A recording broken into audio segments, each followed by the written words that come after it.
digital abyss. Chapter 1. Sarah woke with a start to the blaring beeps of her alarm clock. Groggily, she reached over and firmly pressed the dismiss button, silencing its incessant noise. As she rolled back over in bed, rubbing the sleep from her eyes, she caught a glimpse of the calendar on her wall and bolted upright. There it was, today's date circled brightly in red marker with Digital Abyss Release scrawled next to it in her excited handwriting. Sarah had been waiting months for the launch of the new virtual reality horror game, The Digital Abyss. She was obsessed with VR and loved the thrill and adrenaline rush of scary games. They allowed her to experience intense worlds and situations that she could never encounter in real life. The immersive graphics and jump scares gave her a euphoric high unlike anything else. Ever since she had tried her first VR headset at the mall arcade, she had been hooked. She still remembered the look of awe on her face when she took off the bulky headset after battling zombies in a post-apocalyptic cityscape. The real world suddenly felt dull and lifeless by comparison. She quickly threw off her soft blankets decorated with images of retro video game characters like Pac-Man and Space Invaders. Swinging her legs down to the floor, she stood up and stretched, feeling ready to start this long-awaited day. Looking around her room, glimpses of her obsession with gaming and VR were everywhere. Posters covered the walls showing characters from The Legend of Zelda, Super Mario Bros., and other classic games. Figurines of dragons and wizards were carefully arranged on her bookshelves, along with well-worn paperback novels filled with tales of adventure and fantasy. Her desk was cluttered with sketches of virtual worlds she imagined exploring, and new level designs for games that existed only in her dreams. She hurried to her closet, pulling out her favorite oversized gaming t-shirt, the one with a pixelated demon warrior printed on the front. It was faded and worn from years of use, with small holes along the hem, but it was still her go-to shirt for important gaming days. She wriggled into her most comfortable pair of jeans, well-worn and broken in. After considering her options, she grabbed her bright red high-top sneakers. They would be easy to run in just in case the game was terrifyingly immersive. Looking in the full-length mirror on her closet door, Sarah paused to brush out her long chestnut brown hair. She worked through stubborn tangles until her hair shone glossy and smooth. Styling it into her signature high ponytail, she tucked back loose strands with just the right amount of careless flair. Staring into the mirror, her bright green eyes shone with enthusiasm. She felt ready to face whatever virtual scares awaited her. Sarah could barely contain her excitement thinking about finally getting her hands on the new game. Bounding down the stairs, she nearly tripped over her tabby cat Mittens, who was lazily grooming himself on one of the steps. "Hey Mittens, watch out!" Sarah called out with a laugh. The cat just glanced up briefly with a disdainful look before returning to his bath. Sarah's dad Mike was sitting at the kitchen table, newspaper in hand as usual. He was focused on the sports section, preferring it over the more depressing political headlines on the front page. Mike liked things black and white, winners and losers. He never understood the nuanced gray areas of politics or why anyone bothered following it. Glancing up from his reading, he chuckled, "Whoa there, slow down. What's got you in such a hurry this morning?" "Oh, she's just excited for the release of that new game she's been obsessing over for weeks," her mom Julie replied knowingly, with an understanding smile. She was standing at the sink washing the last of the breakfast dishes, covered by a flowery apron dusted with flour from her early morning baking. The sweet scent of homemade brownies still lingered in the air. "I know how much you've been looking forward to this, but just remember to be a bit careful, okay?" Julie added in her warm but concerned mom tone. "Don't play too long without breaks.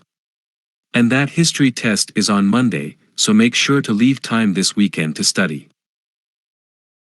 I know, Sarah replied dismissively as she quickly gulped down a bowl of cinnamon-flavored cereal, the excess milk dribbling down her chin in her hurry. She wiped her face and took a big swig of orange juice before assured her mom, "Don't worry, I'll study plenty this weekend." In reality, Sarah could think of nothing but exploration and adventure in the world of the digital abyss. Homework could wait. After shoveling down her breakfast, Sarah grabbed her neon green hoodie and backpack hanging on hooks near the front door. She called out a quick goodbye to her parents before bursting out the door, nearly vibrating with anticipation. Stepping outside, Sarah was greeted by a perfect sunny fall morning, with just a slight crisp chill in the air, ideal weather for venturing into a dark virtual world.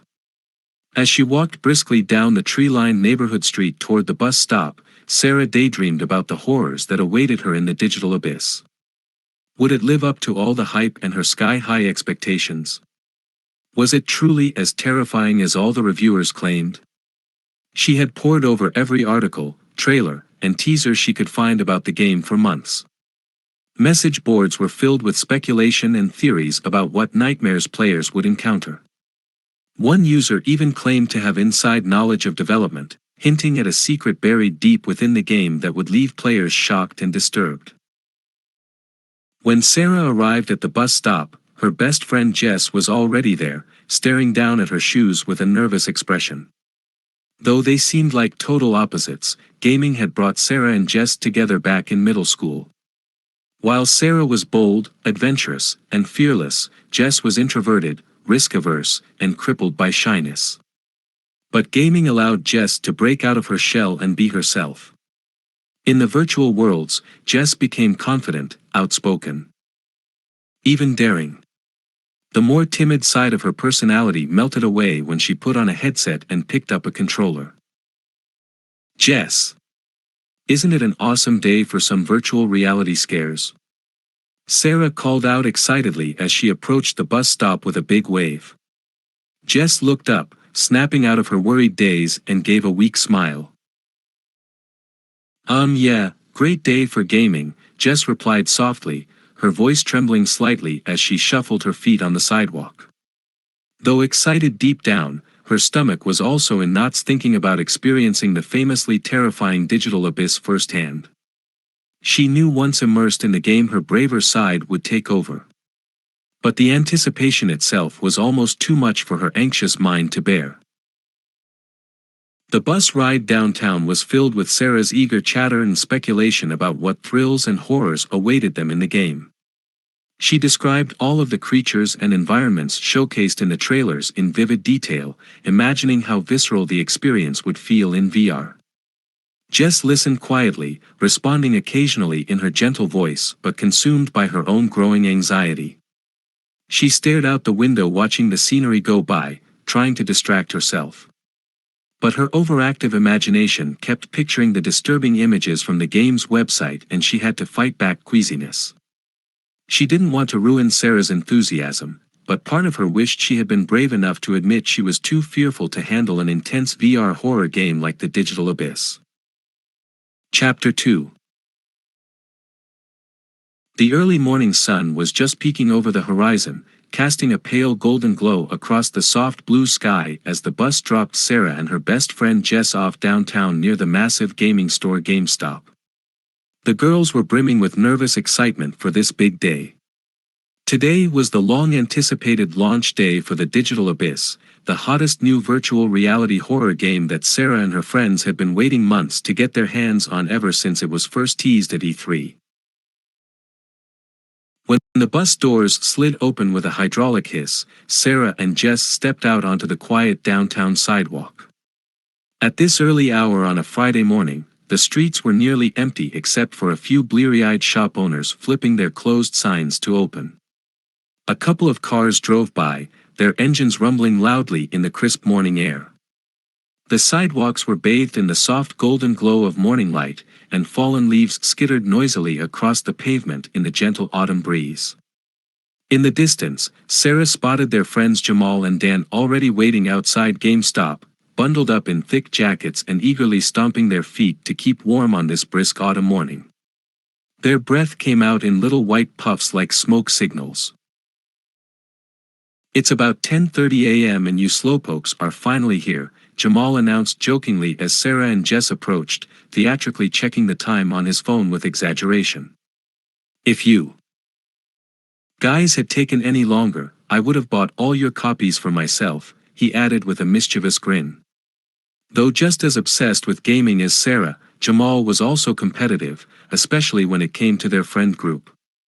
He was always trying to earn achievements and beat levels before anyone else to prove he was the best gamer. Dan gave them a mellow smile, unfazed by Jamal's bravado. He was the oldest of the group at 18 and generally the most laid back about gaming. But behind his chill demeanor, he was just as excited as the rest to dive into the terrifying virtual world of the digital abyss. His warm brown eyes glinted with anticipation beneath his black beanie.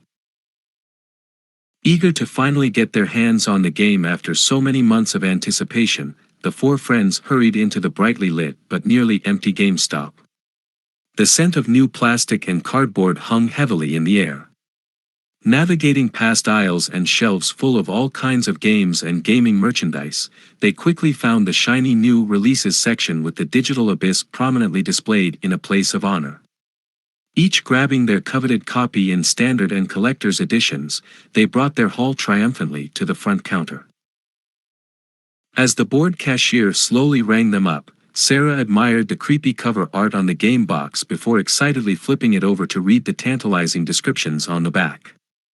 The cover depicted a dark, gnarled forest with bare, twisted trees, the ground blanketed in wispy fog. In the distance loomed an old abandoned mansion with a faint eerie glow in the cracked dusty windows.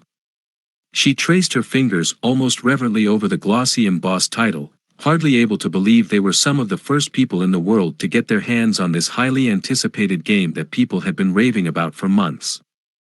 Payment completed and prized games finally in hand, the four exited the store, the merry chime of the doors announcing their departure. The crisp autumn air outside was refreshing, with the sweet scent of fallen leaves mingling with the aroma of coffee shops and bakeries opening up for the day. The breeze carried the mouth-watering smell of fresh pumpkin spice muffins and chocolate croissants. Overhead the sky was a cold crystalline blue, promising a beautiful autumn day ahead. Back at Sarah's two-story red brick house, they kicked off their shoes and immediately got set up in the spacious carpeted basement. After stocking up on snacks like chips, soda, pizza rolls, Twizzlers, and Reese's candy from the well-stocked pantry, it was time to get the expensive virtual reality gaming systems ready. Jamal and Dan helped carefully unpack and connect the top-of-the-line VR console Sarah had saved up for months to buy specifically for this special occasion. Jess assisted Sarah with untangling and unraveling cables, controllers, and the myriad of wires, making sure there were no problematic knots.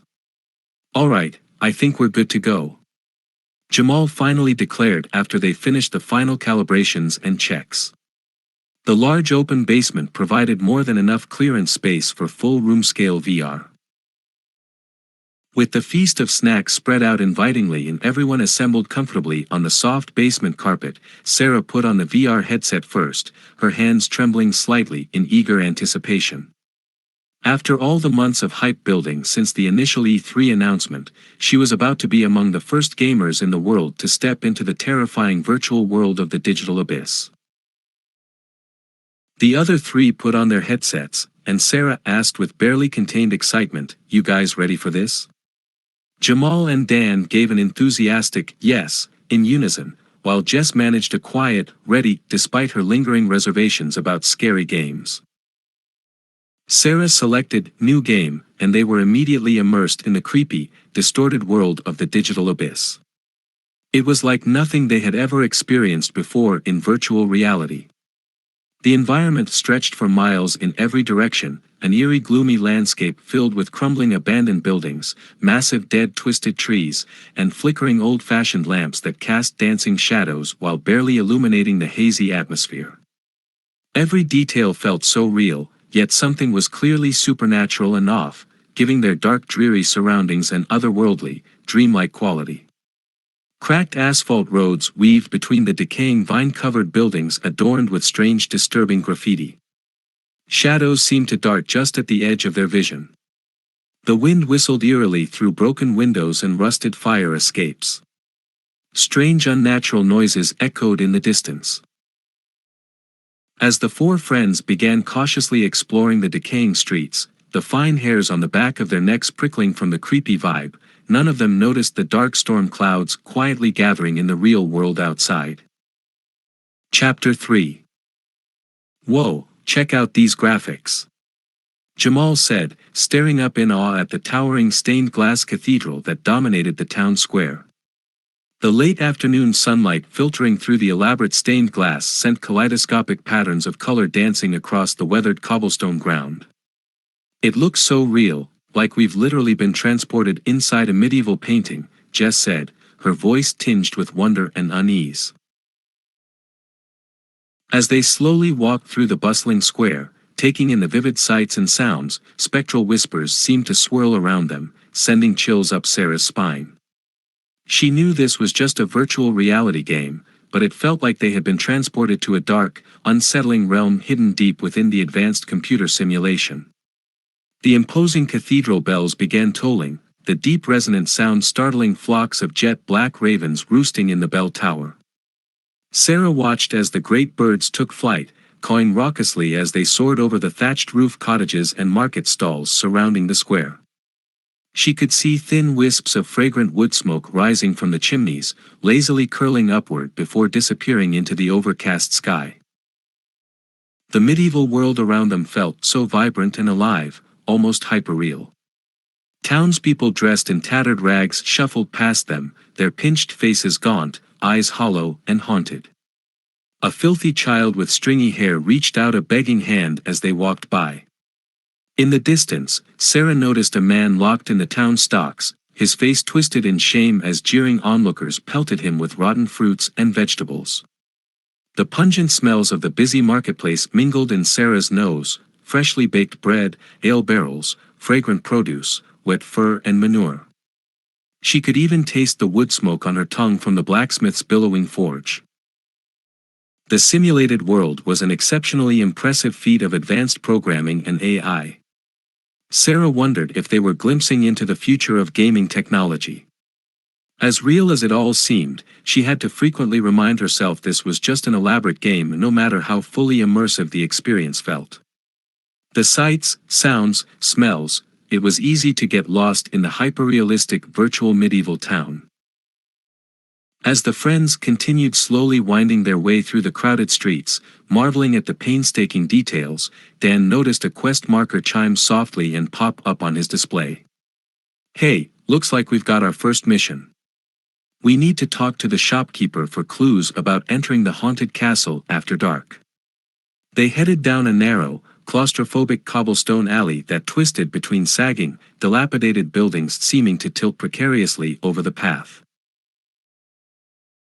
A mangy stray dog rummaged greedily through an overturned barrel of rotting trash, gnawing on a moldy bone. As they cautiously passed by, the wretched animal paused and lifted its head, strings of drool dripping from its exposed jaws as an unsettling growl rumbled deep in its throat. Jess gasped and moved closer to Jamal until they had safely passed the unpleasant encounter. Up ahead, a weathered wooden sign reading, "Potions, Elixirs, Artifacts," creaked overhead in the chill breeze. The shop's dusty windows were darkened and grimy, obscuring the interior. Jamal slowly opened the heavy wooden door, the rusty iron hinges groaning in protest. Inside, the dusty air was choked with a strange, sickly sweet medicinal aroma that irritated their throats. As their eyes adjusted to the dim candlelit space, a hunched figure slowly emerged from the dark shadows. The ancient witch stood behind a heavy oak apothecary counter carved with eerie arcane runes. Her piercing saffron eyes seemed to glow ominously in the darkness. Long, unkempt iron-gray hair framed her heavily wrinkled face. She fixed them with a suspicious glare, her gravelly voice cutting through the heavy incense clouding the air. "What business have thee in my shop?" After Dan managed to nervously stutter out a request for help finding the haunted castle, the suspicious old witch told them what they needed to know about entering the crumbling ruins under cover of night. Jess couldn't wait to leave the unsettling occult shop, feeling the very warmth drain from her body the longer they lingered. The witch's ominous presence seemed to leech away all light and hope.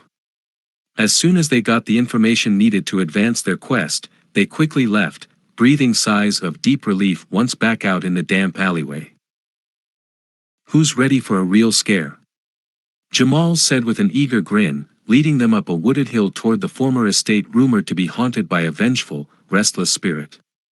As they approached the rusted wrought iron gates surrounding the grounds, Sarah felt her adrenaline rising, her hands growing clammy with nervous excitement tinged with fear. A murder of crows dotted the mansion's moss-covered roof, peering down at the group while cawing loudly as if in warning at their arrival. Just as Jamal reached to push open the creaky gate, a deafening thunderclap suddenly boomed outside the real-world house, making Sarah jump. She immediately realized the abrupt sound must have come from the brewing storm outside the simulation. But her immersed friends didn't seem to hear the peal of thunder at all, already heading up the muddy overgrown path toward the mansion's imposing weathered oak doors. Did you guys hear that thunder?" Sarah asked uneasily, glancing around for any sign they registered the ominous real-world rumbling. No response. The others were focused intently on the game, seeming not to perceive any reality outside of their headsets. Sarah suddenly felt a creeping unease, the thrill of adventure curdling into dread. The building storm outside was picking up in intensity, with living room windows now streaked with rivulets of heavy rain. The wind lashed the trees violently outside, making their spindly branches scrape eerily against the window panes. The wires connecting her to the vivid simulation seemed to buzz and vibrate subtly with the gathering atmospheric energy. Sarah shivered, resisting the urge to immediately rip off her high-tech headset. But she knew Jess and Jamal would be disappointed if she chickened out and abandoned them now. The group ventured cautiously through the creepy mansion's interior thick with dusty cobwebs that brushed against their faces like spectral caresses. Layers of dust and dirt swirled in the pale rays of moonlight seeping between boarded-up windows. The rotting floorboards groaned loudly, almost screaming in protest under their footsteps, the sound amplified to unsettling volume by the emptiness within. As they crept into a grand library, towering shelves lined the peeling walls stacked high with ancient leather-bound books. Jess let out a terrified shriek as one of the massive dusty tomes suddenly flew off the shelf as if pushed by an unseen presence, falling open to reveal a glowing, flickering apparition. "It's just part of the game's scripted effects, you're totally fine," Sarah quickly reassured her, hoping she sounded much calmer than she felt. Why did this feel so frighteningly real? More thunder boomed distantly outside their disconnected headsets, even louder and closer this time. The wires connecting Sarah to the dimensional simulation buzzed and tingled subtly against her skin. "Guys, I really think we should log off." Before Sarah could finish her warning, lightning flashed wildly outside, immediately followed by an ear-splittingly loud crack. The power surged erratically, ancient wiring shorting out inside the walls. The electricity quickly sputtered and died, abruptly plunging them into absolute darkness, and trapping them within the game. Sarah's heart pounded violently against her chest, gripped by suffocating panic. Without the headset's visuals, she couldn't see her friends at all, only vague outlines and shadows. She heard Jess whimper softly in disorientation and fear. "Okay, everyone just stay calm, I have my phone flashlight," Jamal said in what he hoped was a steady, reassuring voice. He quickly turned on the flashlight, casting dancing, unsettling shadows around the walls of the decrepit library. The remaining dusty books seemed to leer at them from the shelves, malignant and oppressive. "What do we do now?" Jess asked tremulously, her quiet voice wobbling with anxiety. Sarah wanted nothing more than to immediately escape this nightmarish game, but she had to keep it together for her friends who were relying on her guidance. "Let's just keep moving for now, the quest marker should still work even in the dark. Maybe we can find a way out if we complete our mission." They crept slowly through the cavernous dark mansion guided only by the thin beam of Jamal's phone flashlight.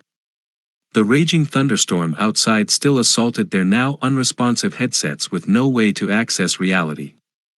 Sarah's mind raced, wondering if they'd be trapped forever in this increasingly twisted virtual realm, their physical bodies vulnerable and lifeless as the virtual avatars they inhabited. Chapter 4. Blinding white light suddenly flashed before Sarah's eyes as power was restored to the VR rig. But something wasn't right. She still couldn't remove her headset or see anything but white. Heart pounding, she frantically called out to her friends, but only heard silence. After a few terrifying moments, the bright white faded into a vivid forest landscape. Sarah blinked rapidly, trying to adjust to the hyperrealistic surroundings. The trees looked ancient and gnarled, their twisted branches forming a thick canopy overhead that blotted out the sky. She could hear the wind whistling eerily through the leaves and smell the earthy scent of damp soil and decaying bark. This was far more immersive than any virtual reality she had ever experienced. Fighting back a swelling sense of panic, Sarah quickly opened her stats screen with a swipe of her hand. To her shock, the familiar logout button was missing. She was trapped inside the game. Frantically glancing around the shadowy forest, Sarah strained her ears for any sign of her friends. Dan. Jamal. Jess, she called nervously, her voice echoing between the trees. Only silence answered. A chilling feeling went down Sarah's spine that had nothing to do with the virtual cold. Desperate, she tried manually removing her VR headset by clawing at the edges. No matter how hard she tugged and twisted, it wouldn't budge even a millimeter. The smooth inner surface didn't even have a tangible seam that she could get purchase on. Raw fear rose in Sarah's throat, making it hard to breathe. This couldn't be real. She must be caught in some kind of hyperrealistic nightmare. The swirling mist partially obscured the imposing trees, lending the forest a sinister, otherworldly feel. Sarah's pulse pounded as she slowly moved forward, leaves and twigs crunching under her feet. She nearly jumped out of her skin when a blood-curdling scream suddenly rang out from somewhere up ahead. Adrenaline flooded Sarah's veins, making her head spin. That had sounded like Jess. Sarah broke into a panicked run, dodging around monstrous moss-covered trunks and vaulting over twisted roots and foliage. She stumbled on the uneven ground as gnarled branches clawed at her face and arms, leaving faint red welts on her skin. Still, she pressed on blindly toward the source of the scream, calling Jess's name over and over. Bursting through a thick wall of bushes and undergrowth, Sarah skidded to a halt, her chest heaving. She discovered Jess crouched behind the massive trunk of an ancient oak tree, pale as a ghost and trembling. Her friend's eyes were wide with primal terror. Before Sarah could react, heavy, lumbering footsteps echoed from somewhere in the fog, growing louder by the second. Sarah helped pull Jess to her feet, feeling her friend shaking like a leaf. Without a word, they took off running down the narrow dirt path, holding on to each other tightly. Sarah's lungs burned and her legs ached as she sprinted blindly into the depthless forest. She didn't dare look behind them. The rhythmic footfalls were steadily gaining ground, crunching leaves just out of sight. The ancient trees towered oppressively on both sides as Sarah gripped Jess's hand fiercely. She could feel her friend stumbling along beside her. They just had to keep running. Stopping to rest wasn't an option with that unknown pursuer making ground from the shadows. Ahead, the mist thinned just enough to reveal a deep ravine spanned by a rickety rope bridge. Old rotten planks were missing in places, leaving yawning gaps over the rocky chasm below. Jess came to an abrupt halt, her chest heaving as she stared at the bridge with wide eyes. Sarah glanced desperately over her shoulder. The creeping fog still obscured their pursuer, but the thunderous footfalls were nearly upon them. "We have no choice, we have to cross," Sarah shouted over the groaning of the ropes, panic edging her voice. Before Jess could react, Sarah grabbed her shoulders and urged her onto the precarious bridge. It swayed wildly beneath their frantic steps, ancient ropes creaking ominously. Sarah's heart hammered against her ribs as she tried to focus on the path ahead. Just a little farther. A sudden snapping sound made Sarah whip her head around again. Her eyes went wide with primal fear at the sight of the massive, lumbering beast emerging from the mist behind them. It was like nothing she had ever seen, a hulking, misshapen creature with mottled gray skin, powerful bowed legs, and a grotesque fanged maw dripping with viscous drool. "Don't look back, just keep moving," Sarah yelled, pulling a frozen Jess along. They scrambled desperately as the bridge bucked and dipped under their weight, rotten planks cracking. Sarah could feel the ancient ropes giving way strand by strand. With a final violent lurch, they collapsed onto solid ground on the far side. Before Sarah could catch her breath, a deafening snap rang out, followed by a furious, inhuman roar. She turned just as the creature set its gigantic clawed foot on the bridge. The remaining ropes instantly shattered under the beast's massive weight, sending it plunging with an anguished howl into the rocky ravine far below. Sarah and Jess collapsed onto the hard ground, gasping for air. As the adrenaline gradually ebbed, Sarah's limbs began to shake uncontrollably. The creature's distant cries still echoed up from deep within the ravine. Sarah hugged her knees to her chest, trying to slow her frantic breathing. After a few moments, she reached over and gently squeezed Jess's shoulder. "We're going to find a way out of this," she said, trying to make her quivering voice sound confident. Jess nodded weakly, though her eyes were still filled with primal fear. Glancing at her forearm display, Sarah realized with dread that they had become completely separated from Dan and Jamal on the path. She had no idea what other nightmarish creatures might be lurking in this hyper-realistic world, or how long the four of them would be trapped here. But Sarah knew she had to try to be strong and brave, for both of them. Helping Jess cautiously to her feet, Sarah said with forced determination, "Let's keep moving. The boys can't be far." Gripping each other tightly for support, they pressed on warily into the dark, threatening forest. Chapter 5. Meanwhile, on the outskirts of an abandoned carnival, Jamal was growing increasingly uneasy as he wandered alone between the decaying game booths and concession stands.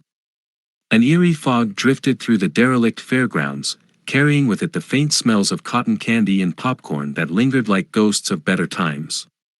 Jamal felt the hairs on the back of his neck prickle as the creeping fog swirled around him, as if unseen eyes were watching him from the shadows. The warped reflections in the spiderwebbed funhouse mirrors and the empty roller coaster tracks winding overhead like skeletal serpents only amplified his growing sense of dread. As Jamal's boots crunched on broken glass and debris strewn across the crumbling asphalt, his racing mind imagined what horrors and terrors might be lurking in the ramshackle tunnels of mirrors and decaying structures surrounding him. He had always hated feeling trapped or powerless more than anything. The once vibrant carnival, which had been a bustling place of joy and laughter, now seemed to trap him in a maze of creeping vines, slowly tightening fear and despair. Seeking any kind of shelter from the oppressive fog and creeping unease, Jamal ducked inside a garishly painted funhouse. Its faded clown facade still promised laughs within, though it was now home only to cobwebs and shadows. But instead of finding safety from the gloom outside, Jamal found himself plunged into a warped labyrinth of halls that left him even more lost and disoriented. The warped wooden floors creaked under his footsteps and dust choked the air. With his heart jackhammering rapidly in his chest, he rounded a corner and came face to face with a horrifying, grimacing clown. Its crimson lips were stretched in a demented rictus grin, its eyes wild and gleaming with a terrifying madness. Jamal stumbled back with a choked cry, the clown's insane, high-pitched cackling reverberating through the tangled halls as if the very walls themselves were laughing maniacally at his plight. Jamal turned and ran as fast as his shaking legs could carry him, the adrenaline coursing through his veins the only thing keeping him upright. The deafening sound of his own panicked breaths mixed with the pursuing clown's chilling shrieks of mirth. Darting down twisting corridors and half-collapsed stairwells, Jamal frantically searched for an escape from this waking nightmare. His friends needed him, but first he had to find a way to make it out of this dilapidated house of horrors alive. Elsewhere, Dan wandered alone down an abandoned city street. Flickering neon lights buzzed erratically above decaying brick buildings, reflecting in oily puddles at his feet. The windows were all boarded up, hiding untold horrors behind their silent, impenetrable facades. Dan felt a cold knot of dread forming in his stomach, weighing him down. He was supposed to be the fearless, steady one, a beacon of hope for the others, but now anxiety crept through him like an icy chill. This place felt deeply and utterly wrong in a way he couldn't fully name. The shadows themselves seemed to watch him, to hunger for him. As if responding to Dan's spiraling mood, the rain began to intensify until he could barely see more than a few feet through the swirling downpour. The night sky wept over the forgotten city, turning the streets into rivers and the gutters into frothing rapids choking with debris. Seeking some meager shelter from the storm, Dan ducked inside a crumbling bus terminal, the rusted hulk of an abandoned bus just barely visible through the cracked and fogged windows. But he soon discovered this place was far from safe or sanctuary. In the gloomy darkness, small unblinking eyes watched the lone wanderer hungrily. Dan's breath frosted in the suddenly frigid air as amorphous shadows slowly peeled themselves from the tiled walls and floor. They morphed into clawed, grasping hands and hunched figures that shambled towards him silently through the darkness. Dan's instincts screamed at him to run, to escape this place, but there was nowhere to go with the storm still raging violently outside. Backing against the grimy tiled wall, he tried to steady his ragged breathing and stop his hands from shaking. His friends needed him to be brave and strong now. Gripping his weapon with sweaty, slippery fingers, Dan steeled himself as the encroaching shadows descended upon him.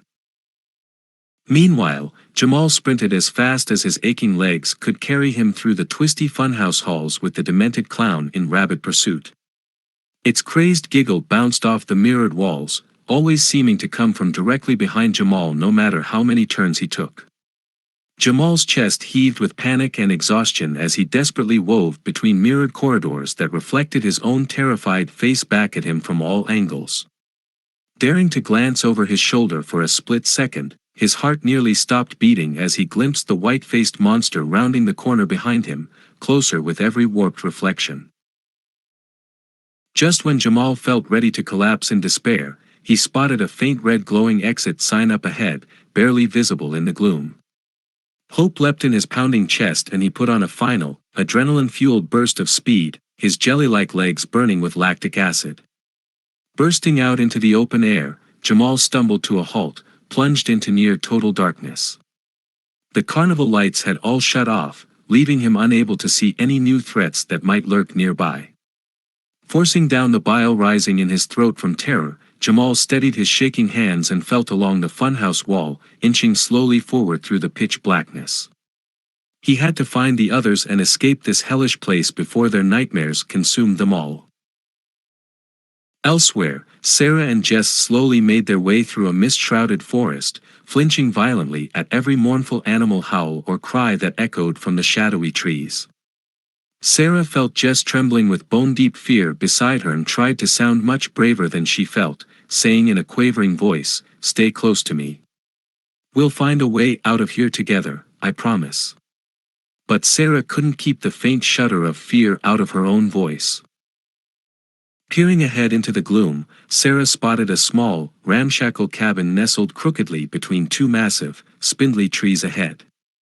"Look, we can take shelter there and regroup," Sarah whispered, guiding Jess toward it quickly, before the frightening sounds of the forest drew any nearer. But as they cautiously approached the sagging shack with its cracked windows like dark, sightless eyes, Sarah hesitated. There was something sinister emanating from the little cabin, like the lingering trace of an evil that once walked there. But with nowhere else to go in the misty woods, she tightened her grip on Jess's hand and led her inside.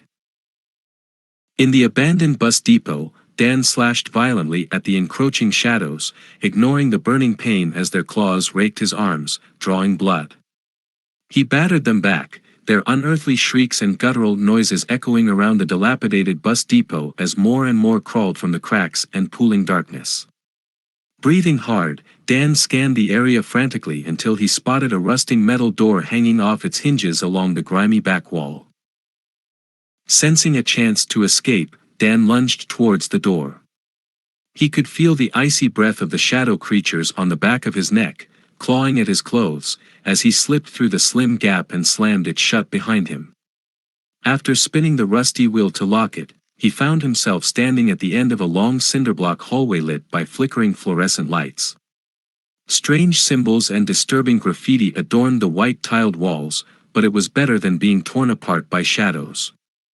Gripping his weapon tightly, Dan moved forward warily down the unknown passage. He had to find the others and escape this living nightmare. Chapter 6. Sarah trudged ahead through a bone-dry riverbed, the rocky crags on either side rising high above them like prison walls. She could practically feel Jess' unease permeating the dry, dusty air as they walked. Jess kept glancing around nervously, as if expecting some unseen horror to leap out at any moment. "How are you holding up?" Sarah finally asked gently, stopping to take a small sip of water from her canteen and passing it to Jess. "This place is awful," Jess replied quietly, her voice quivering as she brought the canteen to her parched lips with shaky hands. "The air is so dry and suffocating. And it's so eerily quiet, the only sounds are our footsteps crunching on this coarse gravel. It's really creeping me out." Sarah nodded in understanding, her brow furrowing with concern. She knew Jess had struggled with debilitating anxiety and vivid nightmares since childhood. This barren, surreal land warped by darkness and deceit was like her worst fears made reality. "I keep imagining grotesque things jumping out from behind the rocks," Jess continued nervously, hugging her arms tightly around herself as if to ward off unwelcome spirits. "Hideous monsters, malevolent demons, twisted creatures, who knows what horrors live in this unnatural place." "Try not to let your mind go there," Sarah said gently, placing a comforting hand on her friend's shoulder. "We don't know for sure what's out there. This land deceives, it plays tricks on the mind. Let's just stay focused on finding the guys." Jess nodded, though she still seemed ill at ease, her eyes darting around apprehensively. Sarah hoped she sounded more reassuring than she felt. In truth, she was extremely worried for Dan and Jamal too. But she didn't want Jess to spiral into a full-blown panic attack. She knew they had to keep moving forward, had to hold on to hope that they would find their missing friends. Still, it was clear Jess was reaching her limit in this unnerving, unnatural environment. Sarah once again offered her canteen to Jess, who took a few more small sips of water with trembling hands. Sarah wished she could provide more comfort, but this bizarre, nightmarish world left her feeling just as tense and on edge, her mind swirling with uncertainties. She tried to push down her own rising unease and gnawing fears so she could be strong for Jess. A menacing, snarling howl suddenly echoed off the high canyon walls, the sound bouncing eerily down the narrow passage. Jess visibly startled, nearly jumping out of her skin as the noise ripped through the heavy silence. Her eyes went wide with fright as several large, wolf-like beasts appeared atop the rocky crags, their dark forms silhouetted ominously against the overcast sky as they stared hungrily down at the girls. Sarah felt her own heart begin to race wildly at the sight of the vicious creatures. Their coats were matted and filthy, and their ribs protruded grotesquely from their emancipated sides. Drool dripped in long strands from their gnashing jaws as they eyed the girls like their next meal. "Oh God, what do we do?" Jess whispered frantically, panic rising in her voice. "We have to get out of here." Thinking fast, Sarah grabbed Jess's trembling hand and made a desperate run for a small cave opening up ahead, the ravenous pack bounding closely behind them. Sarah could hear the beast's heavy paws thudding forcefully on the hard ground, practically feel their fetid breath, hot on her heels. Raw fear surged wildly through her veins like electricity. They ducked inside the cave just as gnashing teeth snapped viciously right at their heels. The narrow entrance prevented the snarling beasts from forcing their way through, but they prowled restlessly right outside the small cavern, waiting for their prey to emerge.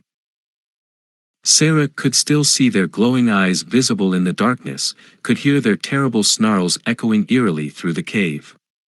She shuddered, backing further into the cramped space away from the opening where the creatures lay in wait. Jess sat with her knees pulled tightly to her chest, shaking badly as she kept her hands clamped over her ears, trying desperately to block out the haunting sounds of the beasts outside. "Make them go away," she whimpered, rocking anxiously back and forth. "Please, I can't take this." Sarah felt utterly helpless listening to the anguish in her friend's voice. She desperately racked her brain for some way they could possibly escape this nightmare, but they were truly cornered. There was no other exit at the back of the small cave, nowhere to run.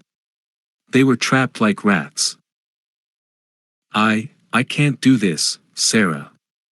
I'm so sorry." Jess stammered through panicked, ragged breaths. "Hey, listen to me. You're much braver than you know," Sarah said gently but firmly, crouching down to meet her frightened eyes.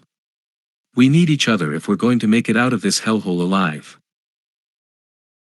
Sarah took Jess's trembling hands in hers, holding them reassuringly until Jess finally looked up. "Just try to breathe with me, okay? In and out, nice and slow." After some more gentle coaxing, Jess's breathing gradually slowed to a more normal rhythm, and some color returned to her ashen cheeks. But still, Sarah could see the defeat lingering in her tired eyes. She tried to project a confidence she didn't quite feel. They just had to try and remain calm, wait and hope the beasts would eventually tire and leave. Then maybe they could continue the search for Dan and Jamal together. But as the minutes crawled by, the beasts showed no signs of abandoning their vigil. Their terrible howls and the awful sounds of claws scraping impatiently against rock continued to torment the girls. Sarah noticed beads of sweat forming on Jess's forehead again as her breathing grew rapid and shallow once more. "I'm sorry, I can't do this," Jess repeated desperately. "We're trapped here. We'll never find Dan and Jamal at this rate. What if those monsters already got to them?" Sarah felt a wave of nausea roll through her at the horrific thought. No, she couldn't go there. She had to keep believing the guys were still out there somewhere, alive and waiting for them. But insidious doubt and despair were creeping into her mind too. This place seemed utterly hopeless. Let's give it a bit more time," Sarah managed around the lump in her throat, trying to swallow her own rising panic. "If they're still lurking out there by nightfall, we'll think of another plan." Jess just bit her lip and nodded silently, though Sarah could see the defeat darkening her eyes. She wrapped a comforting arm around Jess's shoulders, holding her close as they waited and listened to the haunting cacophony of howls outside. The fading light filtering into the cave told Sarah night was falling fast. She could feel Jess shaking with quiet sobs beside her. Sarah blinked back her own tears, desperately trying to come up with any idea to save them from this nightmare. But she knew hope was fading fast in this dark, twisted land. Chapter 7. Elsewhere in the sprawling, otherworldly ruins, Jamal sprinted at full speed down a long stone corridor dimly lit by a line of flickering torches mounted in rusted iron sconces along the damp dungeon walls. A bone-chilling, unnatural shrieking echoed closely behind him, seeming to come from grotesque entities concealed in the leaping shadows cast by the torchlight. Jamal's heart pounded rapidly in his chest as he ran, his breathing coming in panicked gasps that echoed off the cold stone walls. He desperately willed his aching legs to keep churning despite the burning lactic acid building up in his muscles with each frantic stride. Rivulets of sweat dripped down his brow and stung his eyes, blurring his vision, but still he pressed on. He had to escape the fiendish creatures that dogged his steps or face a gruesome end at the hands of the twisted denizens of this nightmare realm. After what felt like an eternity navigating the endless maze of corridors with their slick floors and crumbling walls, Jamal finally burst through a large wooden door at the end of the passage, only to skid to an abrupt halt. Before him was an endless, pitch-black void stretching as far as his eyes could strain to see through the inky darkness. The ancient wooden door instantly slammed shut behind him with a deafening, echoing bang that reverberated through the cavernous chamber, trapping him outside on a precariously narrow stone ledge overlooking the terrifying abyss. The ledge was slick with moisture from countless millennia, causing the worn soles of Jamal's shoes to slide unsteadily on the slippery surface. He quickly pressed his back up against the frigid dungeon wall, trying to steady himself and keep from plummeting into the fathomless void. The amorphous shrieking entities were rapidly closing in now, swarming hungrily around him in a bizarre, otherworldly cacophony. Jamal could see their gnarled claws swiping through the air, seeking to rend his flesh and cast his soul into eternal torment. Their glowing crimson eyes bored into him, alight with a malevolent hunger from some unknowable plane of existence. Jamal edged sideways along the ledge, hands pressed flat against the cold stone wall, his palms sweating profusely. As the menacing fiends swiped at his heels with unnaturally long, gnarled claws, he pressed his back up hard against the frigid dungeon wall, paralyzed by primal fear. His heart thundered in his ears as he saw the razor-sharp talons missing his ankles by mere inches, so close he could feel the wind from their swipes. Part of him wanted nothing more than to just close his eyes tight and try to pretend this nightmare wasn't really happening. But he knew he couldn't possibly tune out the horror surrounding him. Somehow he had to take action or he was utterly doomed to become the plaything of these sinister entities. Steeling himself, Jamal ducked low to avoid another round of vicious slashing above his head, the swooshing claws missing his skull by mere inches. Spotting a stray rock at his feet, he quickly grabbed it with a trembling hand and hurled it forcefully out into the dark void, hearing it connect sharply against one of the shrieking creatures. The resulting wail this time had an almost human-like note of pain and surprise that echoed chillingly across the vast abyss. Emboldened, Jamal fought past his crippling fear and leapt into combat, brandishing the long spear he carried on his back. The shadowy creatures fell back from the barrage of swift blows, seeming shocked by his sudden defiant counterattack. Panting heavily, Jamal slumped back against the cold dungeon wall once the adrenaline finally wore off, his energy utterly spent. Rivulets of sweat dripped down his face and his racing heart began to slow. But despite his momentary victory, the creatures still surrounded him, their red eyes glowing hungrily in the darkness. He knew in his heart the others were somewhere trapped in this same endless nightmare labyrinth. "Just hang in there, guys, I'm coming to find you," he muttered under his breath, filled with newfound resolve.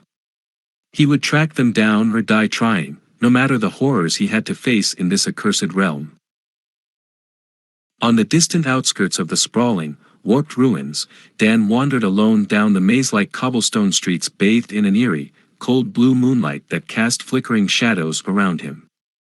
The light of the full moon overhead shone down between the leaning and crumbling buildings, illuminating his path with its pale glow. His anxiety gradually returned, swelling in his chest once more like a pressure cooker coming to a boil. Dan knew he had to keep it clamped down and under control despite the oppressive stillness surrounding him, for the others, if they still lived. They would need his strength and level-headedness, not paralyzing fear or panic. But the narrow walls seemed to creep ever closer around him as he walked, suffocating in their confinement. The silence weighed down heavily upon him, so thick he felt he could reach out and grasp it in his hands. Stopping to catch his breath, Dan closed his eyes and focused on steadying his breathing. He had to remind himself that he was in no immediate, tangible danger right now despite the dread creeping over him. This overwhelming sensation of anxiety was just part of the sadistic tricks of this twisted, nightmarish dimension. He knew that rationally in his mind. Still, his heart raced out of control despite his attempts to calm it through measured breaths. Dan concentrated on bringing the nervous, chaotic energy coursing through his veins back into balance and harmony. After several long moments of breathing deeply, the vice-like grip of panic on his chest finally began to loosen and dissipate. A sense of calm settled over his mind and body, driving back the shadows. He had to remain centered and at peace within himself to maintain the mental clarity he would need when, not if, when, he reunited with the others once more. They would find one another again somehow through courage and faith, of that, he was now certain. Eyes clear and focused, pulse returned to normal, Dan continued his lone search through the ruins, determined to overcome whatever sinister traps awaited him. Chapter 8. Sarah and Jess continued their desperate search for their missing friends, finally reaching a still smoldering village nestled in a craggy valley. Wisps of smoke curled up from collapsed huts while flickering embers drifted through the air like fireflies. What in the world happened here? Jess asked uneasily, tightening her cloak against the evening chill. Sarah shook her head slowly, her sense of foreboding growing as she took in the utter devastation surrounding them. They cautiously picked their way through the burned remnants of modest huts and overturned carts, but not a soul stirred in the desolate ruins. The destructive fire had left only ashes and emptiness behind. Nearing what was left of the village square, Sarah and Jess froze at the sight of several charred skeletal remains. Sarah recoiled in horror while Jess turned away, gagging. Her stomach churned as the acrid smell of burnt flesh assaulted her senses. "This place looks like it was attacked only days ago," Sarah said grimly, steadying her nerves as she surveyed the chilling scene. She hesitated before pushing open the blackened door of what had likely been a humble tavern. The door creaked loudly on its rusted hinges, the echo reverberating through the ghostly village. Peering into the dark, soot-covered interior, Sarah detected faint noises coming from within. She motioned for Jess to hang back, then crept forward as stealthily as she could, senses alert for any sign of danger. Two familiar faces sat locked in tense conversation within the ruins of the tavern. Jamal and Dan had somehow survived the devastation. Relief flooded through Sarah at the sight of their friends, who they feared had perished. She rushed over to hug them tightly, Jess close behind. "You have no idea how long we've been looking for you guys," Sarah exclaimed, overjoyed. "We've been worried sick, wandering these woods for days with no idea what happened to you after we got separated." Dan and Jamal's faces reflected similar shock and joy at finding the girls unharmed after days of separation. They explained that they had awoken here in the village after blacking out, shaken to find the settlement burned and abandoned. Aside from themselves, not a single villager remained. "It's like they all just vanished into thin air," Dan said uneasily, glancing around the ruins. "The place was already destroyed when we came to." Sarah and Jess quickly shared the harrowing events leading them here after getting separated from the guys in the midst of escaping a monstrous attack. Their reunion was a miracle after days of desperately searching with no sign of Jamal or Dan, only to stumble upon this chilling scene of destruction. As the initial excitement of finding each other wore off, however, Sarah noticed the guys seemed oddly reserved. Something was still troubling them deeply. "What is it? What aren't you telling us?" she asked suspiciously. Dan hesitated before speaking up haltingly. "Listen, we really need to talk. Some terrible things have happened." He went on to explain they had uncovered some deeply unsettling truths about the true nature of their circumstances here. Most troubling of all was the revelation that their memories and even identities had been subtly but deliberately tampered with by the core. "It implanted false childhoods for us, fake relationships between us all to better exploit us once we were trapped in this twisted game," Dan revealed angrily, fists clenched. "Our entire histories before waking up here seem to have been completely fabricated." Jess's face had gone pale, and her eyes were wide with alarm. "How can we even trust each other then?" she asked timidly. "Did the core trick us into caring about people we've never even met before all this?" She voiced their shared uncertainty. Now that they knew their memories were false, how could they be sure their bonds weren't equally artificial as well? Sarah's mind reeled as she tried to process this bombshell that threatened to upend everything she thought she knew. She refused to accept that it had all been cynically manufactured by the core. "Guys, think about everything we've already faced together since we got stuck in this world," she insisted fiercely. Fighting off those monsters, solving those puzzles just to survive, those shared experiences were real. The core might have altered our pasts, but it can't take away what we've gone through since waking up here. The others nodded slowly, but Jamal still seemed conflicted. Haltingly, he went on to reveal that the core had shown him a disturbing vision intended to pit them against one another. In it, Jamal had witnessed a fake memory of Dan whispering that he secretly planned to sabotage their efforts and obstruct their escape. "It was just another of the core's cruel tricks to turn us against each other," Jamal said, shamefaced. "I'm so sorry for doubting you, even for a moment."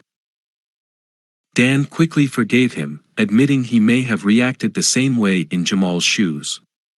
He somberly agreed they couldn't let these deceptions sow further doubt between them when unity was more critical than ever. Sarah felt profound relief that Jamal had seen through the transparent attempt to shatter their trust before it was too late. But glancing at Jess, Sarah saw the unease still lingering in her best friend's eyes. She seemed uncertain of what was real anymore after having her most cherished memories called into question. Impulsively, Sarah took Jess's hands in her own and met her gaze. "You're my best friend, Jess. Nothing could ever change that. Please trust me on this. The core is only afraid of what we can accomplish together, and it's desperate to tear us apart." Jess managed a small, hopeful smile in return, and squeezed Sarah's hands tightly in silent appreciation, drawing strength from her friend's reassurance. Turning back to the guys, Sarah was resolute. "Whatever the core tried to pull, the fact is we need each other now more than ever if we're getting out of this game in one piece. Are you with me?" Jamal and Dan exchanged a long look, then seemed to wordlessly bury the hatchet, united by the greater threat facing them all. Sarah let out a deep sigh of relief. Their friendship was clearly strained, but it was holding for now. She could only hope it would be enough. But deep down, an icy doubt whispered that the core was far from finished trying to break them. As the sun sank below the horizon, shrouding the destroyed village in shadow, the four friends knew they couldn't stay here after nightfall. The darkness would surely bring untold dangers. Strange sounds and movements in the growing gloom made them all uneasy. "We need to find shelter for the night," Sarah said urgently. She rifled through her pack and found a small lantern and flint. With shaking hands, she lit the lantern, casting flickering light over their grim faces. They headed out of the ruins, huddling close together as an unnatural chill permeated the air. Leaving the ghostly village behind, they pressed onward into the woods, hoping to find a place to safely wait out the night. But the gnarled trees and creeping shadows hid countless unseen threats, and the friends clutched their makeshift weapons tightly, alert for the slightest sign of danger. Chapter 9. They moved deeper into the ravaged village, senses strained for any sign of threat. The once bustling dirt roads now lay empty, most of the small huts reduced to charred rubble. It was eerily quiet, the only sound the soft crunch of their boots on ash. In the distance, a lone wolf howled mournfully, raising the hairs on the back of Sarah's neck. She quickened her pace, pulse racing, eyes darting around for any hint of danger. Rounding a corner, they came upon a small hut still partially intact, though its thatched roof was badly burned and caving in. Jess pushed open the creaking wooden door with her rifle, ready to fire at the first sign of a threat. But the single room was empty, with only a dirt floor scattered with debris. It wasn't much, but it would have to do for shelter tonight. Dan and Jamal swiftly worked to barricade the door and single window with chunks of charred wood and twisted metal scraped from the surrounding ruins. The men grunted with effort as they hauled over a heavy wooden beam, propping it at an angle against the door. Sarah watched them cautiously, one hand resting on the grip of her holstered pistol. She knew they needed to work together to survive, but a nagging doubt still lingered in her mind. Even though they had all escaped the core together, the seeds of distrust planted by the organization's manipulations would not be easily overcome. As the beam slammed into place, Dan wiped sweat from his brow. "That should hold them off if they come looking tonight," he said. Jamal nodded, though his eyes were troubled. Sarah knew he was likely thinking the same thing she was, that no barricade would keep the core out for long if they were determined to find them. Meanwhile, Sarah and Jess cleared a small space on the hard-packed dirt floor. As they gratefully unshouldered their packs and unpacked their meager supplies, just a few scraps of dried meat, some stale crackers, a couple of canteens with the barest amount of water, and their weapons, Jess met Sarah's eyes with a nervous look. "Do you really think we can trust them after everything the Corps did?" she whispered, gaze flickering over to the guys. Sarah considered for a long moment before responding. "I don't know," she admitted at last, keeping her voice barely audible. "But we have to try. Sticking together is our only chance of ever getting back home. We need them, as much as they need us." Jess nodded slowly. Sarah knew her friend still harbored doubts. The web of lies they'd been caught in left them all wary of trusting anyone. But without each other, none of them would make it out of this wasteland alive. As the last faint strains of daylight quickly faded outside, they ate a cold, quiet meal on the dirt floor by the dimming light of Jess's flashlight. The tiny beam threw ominous shadows across the bare walls and debris-littered floor. When they had finished the meager ration of food and sipped the last drops of tepid water from their canteens, Sarah prepared to take the first watch. She stationed herself on an overturned crate near the barricaded entrance, rifle cocked and ready to fire. Through cracks in the blocked-up window she could see the night sky darkening to black. One by one, stars flickered into view, seeming cold and distant. Sarah shivered, wishing she had thought to grab her jacket from her pack before settling into her watch. The night air held a chill that seeped through her clothes and deep into her bones. She hoped morning would bring some clarity to their situation and next steps. But the distant, mournful howl of wolves on the wind left her feeling deeply uneasy about what still lurked in the darkness of this ravaged land.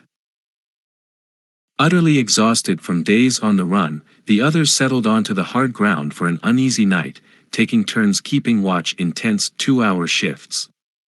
Sarah knew real sleep would be scarce as they awaited any sounds of approaching danger. The Corps wasn't finished with them yet, she was sure of that. When morning finally came, they would need to be alert and ready. Sarah strained her ears into the dark silence, listening for the telltale sounds of stealthy movement or heavy boots that would signal an attack. But she heard nothing beyond the occasional skittering of some small animal in the ruins. As her watch wore on, her eyes grew heavy with fatigue. She had to blink rapidly and splash some of their precious water on her face to stay awake. The chill night air and gnawing hunger made it difficult to focus. At last it was time to rouse Jess for the next shift. Sarah gently shook her shoulder, instantly putting a finger to her lips when Jess jerked awake with a startled gasp. After a few moments Jess nodded, rising silently to take her post by the door. Sarah curled up on the hard-packed dirt, shivering slightly without even a scrap of a blanket for warmth. She kept one hand wrapped tightly around the grip of her holstered gun, as sleep finally overwhelmed her exhaustion. When morning's first gray light seeped in through the cracks around their barricade, Sarah awoke stiff and sore but deeply relieved they had made it through the night safely. As the others stirred awake, she met each of their gazes in turn, exchanging silent nods. They would need to stay vigilant. With the Corps pursuing them, countless dangers still lay ahead. But united by hardship, they now trusted each other with their lives. Gripping her rifle tighter, Sarah peered out into the shadowy ruined village. It was going to be a very long day. They would need to scavenge for food and water today if they were going to survive. The meager remnants from their packs wouldn't sustain them much longer. Sarah knew there was a creek about a mile west of the village if they could make it there. And perhaps they could trap a rabbit or find some wild roots or berries. But every step outside their shelter increased the risk of running into the core's forces. They would have to stay low and move carefully, watching for signs of ambush. It was dangerous, but they had no other options. As they dismantled the barricade and prepared to head out, Jamal pulled Sarah aside, his young face etched with worry. "Do you really think we can avoid the core out here?" he asked in a hushed voice. "They have drones, vehicles, weapons. We're on foot with barely enough food and water." Sarah gripped his shoulder reassuringly. "We knew it wouldn't be easy. But we've made it this far. All we can do is stick together and take it day by day. Don't lose hope." Jamal managed a small smile. "Hope dies last, right?" Sarah nodded. "Right. Now let's find that creek." Chapter 10. The four steadfast friends ventured with growing trepidation toward the foreboding heart of the chaotic digital world, ready to confront the sinister presence known as the core that resided within. They stood with bated breath before the grand entrance to its imposing stronghold, a colossal onyx citadel wreathed in wisps of dark energy that seemed to leech away all light around it. This was where their harrowing journey had ultimately led them. Sarah steeled her nerves and stepped forward decisively, gripping the hilt of her elven dagger tightly to stop her hands from shaking. "Let's finish this," she declared through gritted teeth, her voice betraying the anxiety they all felt. With reluctant nods, the group proceeded inside, hoping that their trials had prepared them for whatever lay ahead. As soon as they breached the outer gates, hordes of shadowy creatures converged upon them, pouring out from every dark recess to meet the intruders in seemingly endless waves. Back to back, the stalwart friends cut them down one by one with practiced skill, slowly fighting their way deeper into the bowels of the stronghold. The sinister creatures came at them relentlessly with claws and fangs bared, shredding their clothes and leaving deep gashes that seeped crimson. But the group pushed forward through the agony, determined to see their quest through. They plunged ever deeper through maze-like passages filled with haunting echoes and sinister whispers from unseen entities that lingered in the darkness. The cold, empty voices taunted the group as they passed, urging them to abandon their crusade and flee like cowards. But the four heroes blocked out the cruel barbs and steeled their minds against the psychological assault, focusing only on placing one foot in front of the other. After what felt like countless grueling hours of relentless battle, they finally emerged bloodied but unbroken into a vast, cavernous chamber situated deep in the stronghold's heavily fortified core. There, floating ominously at the room's center, pulsated a colossal swirling mass of primordial dark matter, the physical manifestation of the core itself. Its amorphous shape seemed to shift and expand continuously, filling the entire expanse as if the very fabric of reality was being warped and distorted by its presence. The core's deafening voice reverberated off the chamber walls as it addressed the new arrivals. "Foolish humans. You only delay the inevitable decay of your fragile world. It will crumble to dust with you along with it." The swirling entity surged forward menacingly as it spoke, visibly glitching and cracking the very air around it. Jagged bolts of chaotic energy started raining down around the group as they dove desperately behind stone pillars and debris for whatever cover they could find. They had to find a way past its defenses in order to strike directly at its heart. "We have to draw its attacks away from each other, then I can get a clear shot." Sarah called out a plan to her allies over the din, squinting through the crackling discharge filling the air. Trusting their leader's judgment, Jess, Dan, and Jamal coordinated their efforts to provoke the core from multiple angles and keep its focus divided between them. Dan and Jamal flanked left, unleashing volleys of magic missiles and bursts of elemental fury to seize the core's attention. Meanwhile, Jess rolled right, peppering the entity with blasts from her plasma rifle. The core writhed and lashed back at them, sending reality-warping shockwaves in all directions. But the three heroes tumbled and leapt clear, leading the attacks away from where Sarah was stealthily maneuvering into position. Weaving between flying debris, Sarah evaded past the core's thrashing limbs and found an opening behind its amorphous form. With all of its focus still consumed attacking her companions, she was able to slide into the perfect vantage point to strike directly at the dark, swirling mass at its center. Taking careful aim, she hurled her elven dagger with all her might, sending it sailing straight toward the target. A direct hit. The core recoiled wildly, letting loose an enraged, guttural roar that violently shook the entire citadel to its foundations. Sickly glowing fissures spread rapidly across its swirling form from the point of impact, and its movements grew erratic and uncontrolled. Dark tendrils lashed out in all directions as it wavered unsteadily. Now was their chance, with its defenses weakened. Seizing the opportunity, Jess provided covering fire with her plasma rifle while Dan and Jamal steeled themselves and charged straight toward the flickering core. They unleashed every ounce of fury and power within them, hacking and slashing as one with perfect synchronicity. Old tensions between them were forgotten and replaced only by a sense of brotherhood and determination to finish this fight together. The core erupted violently in response, sending out devastating shockwaves laced with reality-warping explosions. Stone debris rained down dangerously around the chamber as the structure trembled and threatened to give way. But the two pressed on, ducking and rolling, relentlessly chipping away at their foe even as it thrashed violently.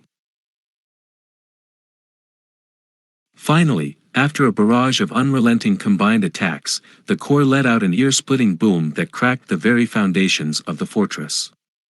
It convulsed and writhed, light spewing forth from every fissure until it finally detonated in a blinding pulse of energy that forced the group to shield their eyes. An unearthly shriek resonated through the chamber, then, silence. As the flash faded and their vision cleared, the group found themselves suddenly back outside the gates of the now-ruined stronghold. The core's central chamber and the horrors within had vanished without a trace. "Did we do it?" Jess asked tentatively, hardly believing that their quest could be complete.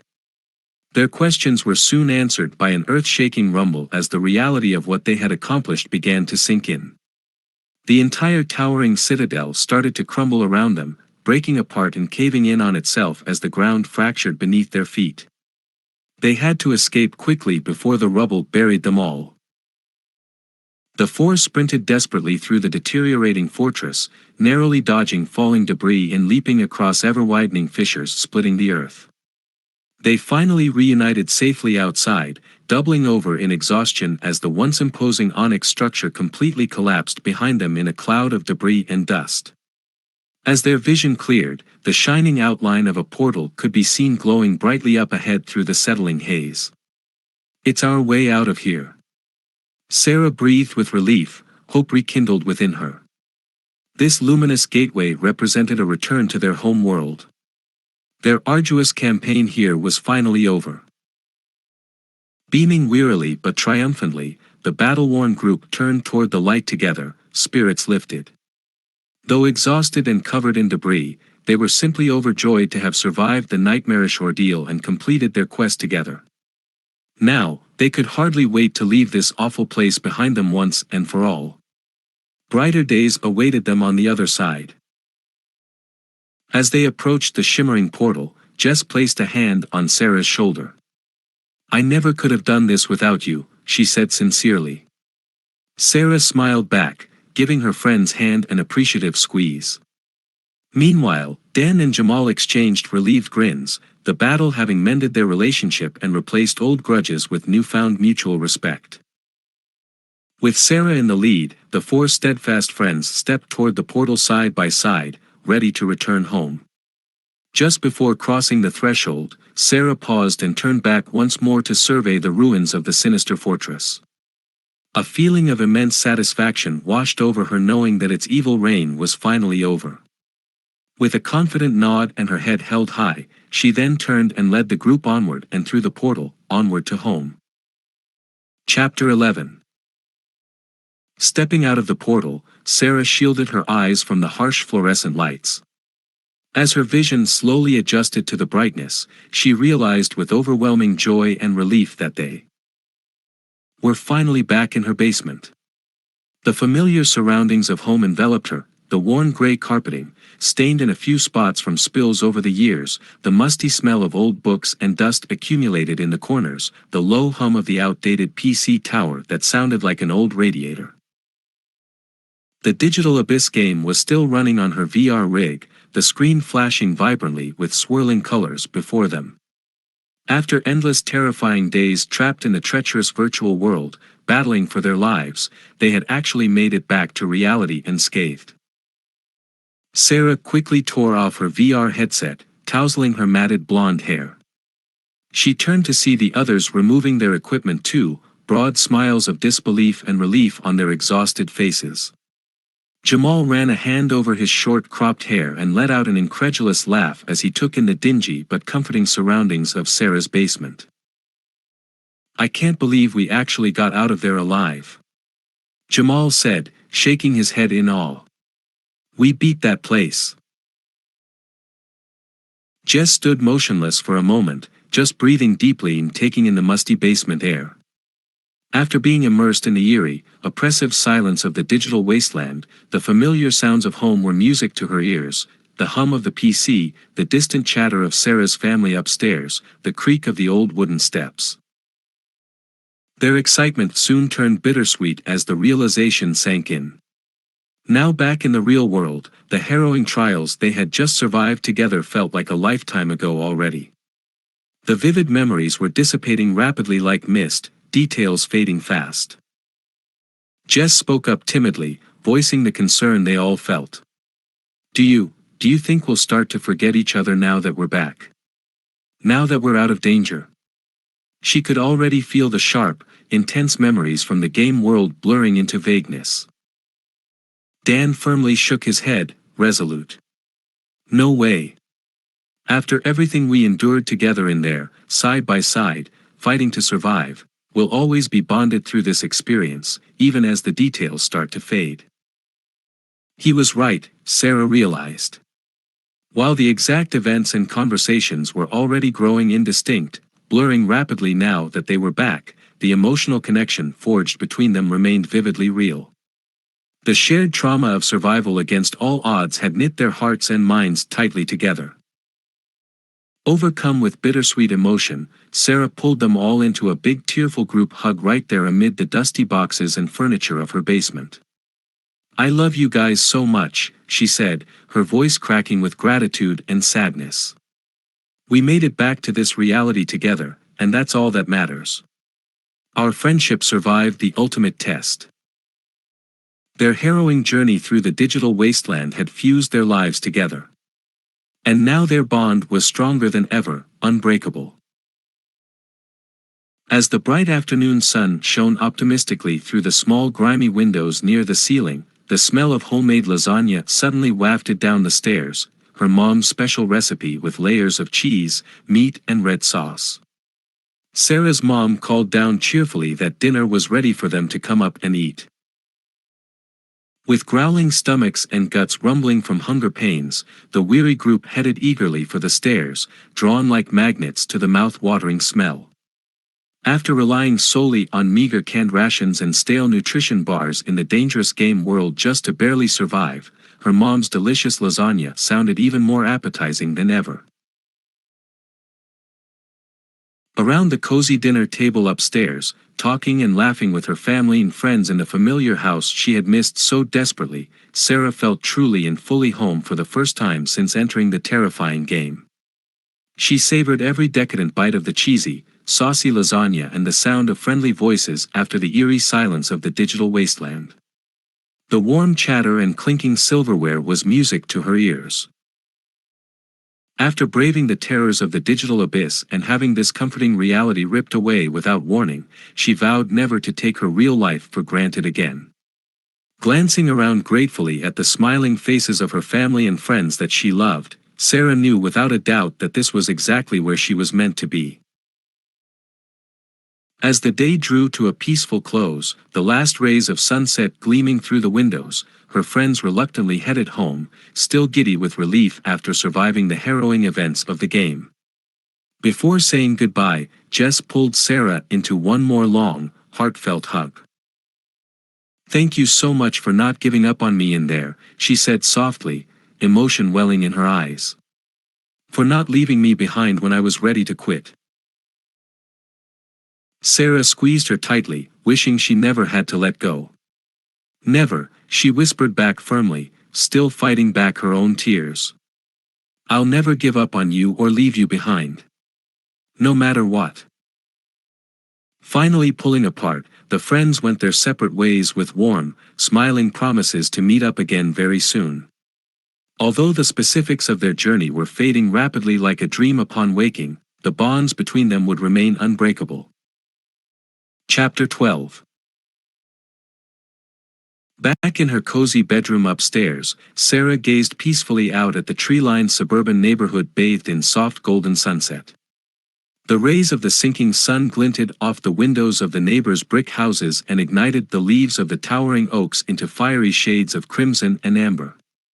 It all seemed so comforting and ordinary now.